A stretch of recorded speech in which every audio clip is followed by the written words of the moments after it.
Hey, so how does Friday night sound? Oh, sorry. Hair washing night. Okay, well, maybe next time.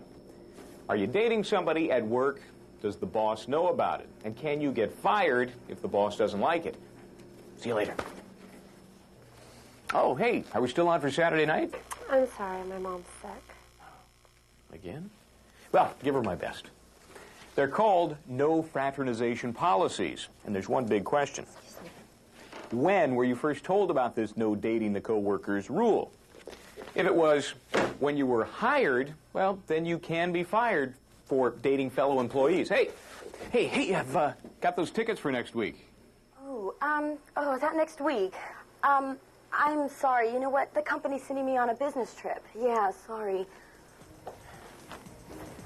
No fraternizing with coworkers.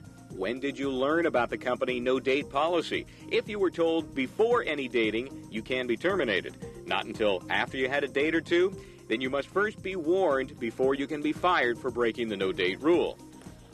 And it's not a bad idea to ask the boss about any no-date rules and the penalty for any violation before you go out. So, I'll pick up after work tonight. Is that tonight? Know your rights if you plan on dating a coworker. That will give you the legal edge. I'm sorry. I've got a screaming headache. That's too bad. I'm attorney Michael James Bryant.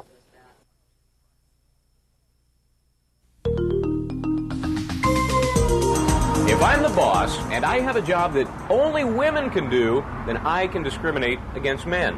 That's the law. Can you believe that? It's part of the 1964 Civil Rights Act, and the Playboy clubs used it back in the 70s. Here's the rule. If you have a job that requires bona fide occupational qualifications, that means one sex is better than another, then the employer can discriminate. How about this? Let's say a company like, Hooters decides to hire women to provide vicarious sexual recreation, to flirt, to cajole, to tease the customers. You might think about this. I've got this table, thanks. Is that description enough to protect against claims of discrimination? I mean, can a guy do this too? I got it, thanks. That's where the legal battle begins. The Equal Employment Opportunities Commission, that's the EEOC, the federal government that deals with job discrimination. Now, they may say, hey, anybody can serve food and drink or sell stuff. What's the big deal? You must hire men too. Whoa, sorry. Of course, saying these employees simply serve food and drink may be like saying the woman you've hired to jump out of the birthday cake is really just there to deliver baked goods.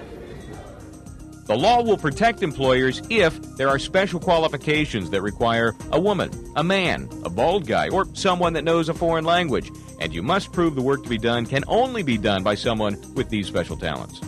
Normally, a discrimination claim is filed by a worker or someone that was never hired, but the EEOC can file a charge directly, and settling any claim could cost enough to close down a business. Brian, get back to work. Knowing that the employer can discriminate if the job is special will give you the legal edge. I'm attorney Michael James Bryant.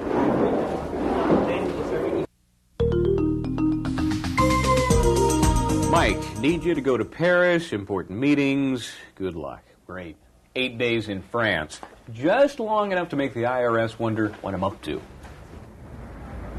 To be fully deductible, your foreign business trip can last no longer than 7 days. And of course, you still need all of the receipts and the proof to deduct expenses for those 7 days. But the IRS presumes that your trip is for pleasure if you stay longer. And that means that any expenses you ring up for the extra days may not be deductible. Need this for a meeting.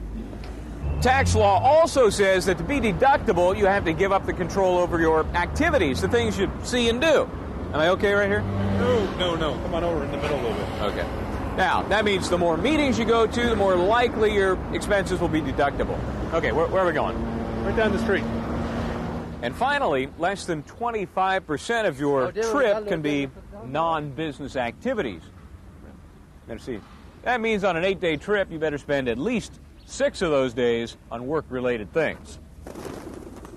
So to avoid raising the red audit flag after a foreign business trip, stay no more than 7 days if possible, follow an itinerary planned by the office or your company, and fill at least 75% of the trip with business-related activities. All you can really do is try your darndest to follow these rules, but that does not guarantee you won't get audited. Keep these travel regulations in mind, take notes, make sure you documented everything you do and the meetings that you've taken, and that will give you the legal edge. Oui? Dites-le au garçon. Meeting with the client. I'm attorney Michael James Bryant.